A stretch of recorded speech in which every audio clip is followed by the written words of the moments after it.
Et donc yo les gars, c'est Mathis Football. On se retrouve aujourd'hui pour une toute nouvelle vidéo dans laquelle on va débriefer le match entre le FC Nantes et l'Olympique de Marseille. Match nul à la Beaujoire, un partout pour cet Olympique de Marseille.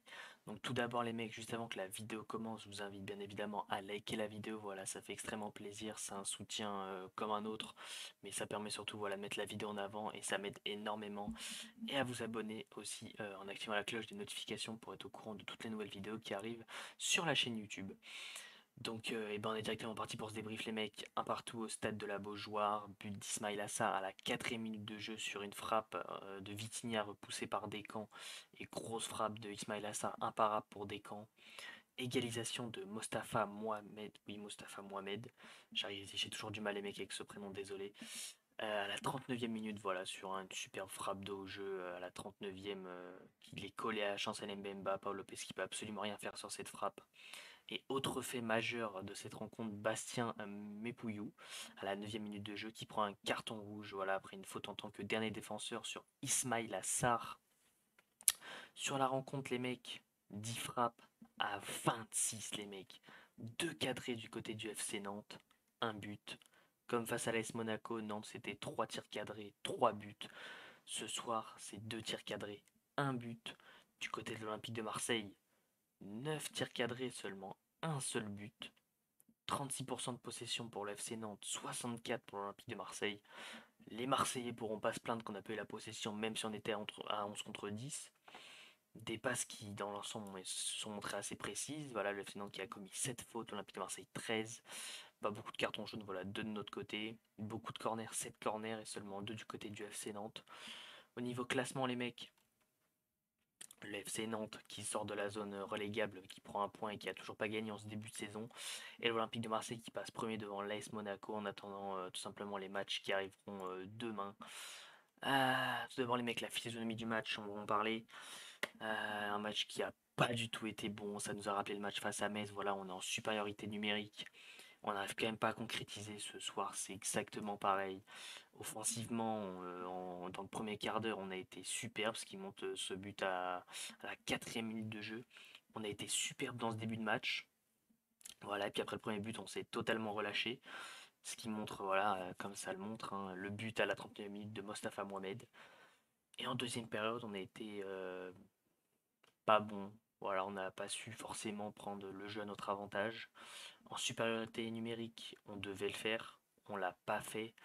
En attaque, on a été très très poussif. Voilà, il a fallu attendre l'entrée de Iliman Ndiaye pour apporter un peu de feu dans cette attaque. Mais sinon, on avait l'impression que tous les joueurs étaient cramés. Défensivement, on n'a pas été plus inquiété que ça, vraiment. Paul Lopez qui a rien eu à faire. Mais ouais, voilà, quoi. Après, les gars, c'est. Voilà. C'est compliqué ce soir. Donc, on va faire joueur par joueur, bien évidemment. Paul Lopez qui prend ce but où il peut absolument rien faire. Hop, on apprécie, petit craquement de doigt.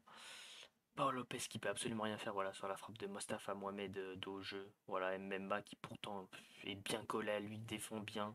Je pense surtout que c'est un geste énorme et on peut pas forcément faire quelque chose sur ce genre de geste. Renan Lodi, que penser de Renan Lodi? Si ce n'est qu'offensivement, il a multiplié les centres qui n'ont pas forcément trouvé preneur à chaque fois, mais il les a multipliés quand même. Défensivement, ça a été un peu plus compliqué. Voilà, je repense à une phase là où tout simplement il est contre deux, voire trois joueurs du FC Nantes et Joaquin Correa ne redescend même pas, il se met à côté, voilà, histoire de dire, il ne défend même pas, c'est Vitinha qui vient en tant que deuxième arrière gauche pour aider Renan Lodi à défendre. Enfin, la scène, elle était juste oufissime. Jonathan Klaus, c'est un peu comme Renan Lodi. Offensivement, on sait qu'on n'a pas forcément grand chose à craindre. Voilà, il a multiplié les centres qui n'ont pas trouvé preneur non plus. Je pense que les deux vont se devoir encore un petit peu s'améliorer au niveau des centres. Et défensivement, bon, ça a été face à Moses Simon, même si on sait que c'est très compliqué de défendre face à Simon. Une charnière centrale, Chancel Mbamba et Samuel Gillot. Voilà, une charnière qui forcément a fait le taf, hein, comme d'habitude, comme à notre habitude. Chancel Mbemba qui a été très très bon, que ce soit à la relance, que ce soit dans la projection. Voilà, il frappe à la 86e qui a failli finir au fond et nous offrir la victoire. Samuel Gigot, pareil, hein, le joueur rentre dedans, le joueur qui ne lâche rien, qui donne tout pour le club, qui a fait un super match, voilà, qui tout simplement était très dur physiquement, comme à son habitude, nous a sorti un très très bon match. Du côté de la paire Verretou et Valentin Rongier, j'attends plus de créativité des deux. Je pense qu'on n'en aura pas. Les deux ne doivent pas être alignés ensemble. Voilà, ça manque d'un joueur créatif. Les deux se ressemblent, mais ne s'assemblent pas. Des profils beaucoup trop similaires et j'aurais bien aimé voir un Asdin Ounahi à la place d'un des deux, notamment à la place de Jordan Verretou, je pense, parce que les deux sont beaucoup trop poussifs en attaque. Joaquin Correa qui a fait 20-25 bonnes minutes et après l'effondrement total, des passes pas mis dans le bon tempo, des passes pas mises du tout.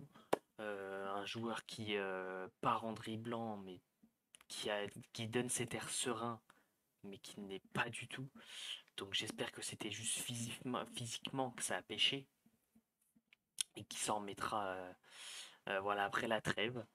Ismail Assar qui a donné beaucoup sur les 20 premières minutes comme Joaquin Correa qui s'est totalement éteint après son but. Voilà, on l'a plus vu. Voilà, j'ai eu ce sentiment de ne plus voir Ismail Assar, j'ai eu ce sentiment de le voir complètement carbonisé. C'est très inquiétant, sachant qu'on est à peine au mois de septembre et qu'on jouait seulement notre quatrième match de Ligue 1. Du côté de l'attaque, les mecs, Pierre-Emerick Aubameyang et Victor Vitinha. Aubameyang qui a eu ses occasions, encore une à la fin qui met juste à côté, voilà. Sinon, Aubameyang a fait du Aubameyang, incapable de tout simplement déclencher des appels fulgurants dans la surface. Mais il a pas réussi à marquer et est capable aussi de faire un retour défensif dégueulasse, comme face à Brest, si je dis pas n'importe quoi, qui lui fait concéder un carton jaune. Donc attention à pas prendre des jaunes à chaque match pour se faire suspendre sur l'ensemble des cartons jaunes. Et Vitinha pour moi les gars, l'homme du match, même s'il n'a pas marqué, même s'il n'a pas été décisif. Vitor Vitinha nous a sorti un match de malade mental, que ça soit défensivement, voilà, capable de redescendre, défendre, offensivement, voilà, capable de garder les ballons, de frapper, de tout donner. Franchement, il m'a vraiment impressionné encore une fois Vitinha ce soir. Et vraiment très très grand match de sa part. Du côté des entrants, on n'a pas eu beaucoup d'entrants, on n'a eu que Iliman Ndiaye. Voilà, qui a apporté beaucoup de choses quand même dans la percussion. Voilà, on a toujours ce sentiment qu'il est capable de se retourner à tout moment et de taper une grosse accélération. C'est ce qu'il a fait. Donc ouais, non, dans l'ensemble, franchement, bonne entrée de Iliman Ndiaye. Et pas d'entrée de Régis Muguet, d'Aziz voilà, on n'a pas eu d'entrée. Voilà, je suis très... Je sais pas comment dire ça, mais très bizarre, très sentiment très bizarre, comme si le banc n'était pas à la hauteur. Donc tout simplement, voilà, Marcelino qui n'a pas voulu faire de changement. Du côté de Nantes, ça va être beaucoup plus rapide. Rémi Descamps qui nous a sorti un très très grand match. Je pense que du côté de Nantes, ça peut être l'homme du match avec Mostafa Mohamed. Mais je pense que Rémi Descamps peut être l'un des hommes du match, voilà, qui sort au moins 5-6 frappes, voilà. Même des centres, à un moment il les sort. Je repense à un centre qui va se déposer sur la tête de Vitinha, mais il le sort au même moment. Sinon, une défense qui a fait le taf. Voilà, en infériorité numérique, Jean-Charles Castelletto, Comert. Mepiou qui prend un carton rouge, Pierre Gabriel, Chirivella, Douglas, Quentin Merlin. Le côté Douglas et Quentin Merlin est très très bon à voir. Hudson qui nous a fait beaucoup de mal en première période, voilà, capable de garder les ballons de haut jeu, de se projeter. Je pense que l'FC Nantes a trouvé un très très bon attaquant, voilà, arrivé des Corinthians. Voilà, très très bon attaquant côté de Moses Simon. Moses Simon, on connaît les mecs, ça fait déjà 2 voire 3 ans qu'il est dans notre championnat. Donc on commence à connaître. Et Mostafa Mohamed qui réalise un début de saison canon et qui met un but tout simplement incroyable. Du côté des entrants, on a eu le droit à Ignatius Ganago, Samuel Mutusami, Marquinhos, Marcus Coco et Kader Bamba. Kader Bamba qui a remplacé Hudson et qui a fait une superbe entrée, voilà, qui a mis à mal Renan Lodi, même si Joaquin Correa n'a pas du tout aidé Renan Lodi sur le plan défensif.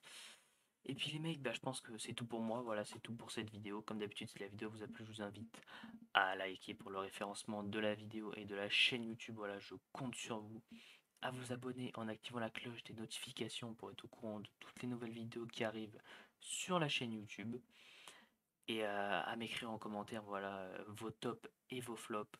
Du côté des tops les mecs, allez on va les faire rapidement, j'aurais tendance à mettre Rémi Descamps et Mostafa Mohamed côté nantais et côté marseillais je mettrais Vitor Vitinha et peut-être un Samuel Gigot quand même en homme du match qui a fait un bon match. Voilà, ça serait mes deux hommes du match des deux côtés. J'arrive pas à en sortir un. Et du côté des flops, côté marseillais, les gars, peut-être un des milieux. Bah non, ce serait Joaquin Correa.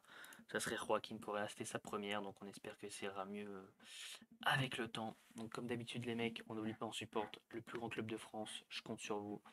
Sur ce les gars, c'était Mathis Football. Ciao l'équipe.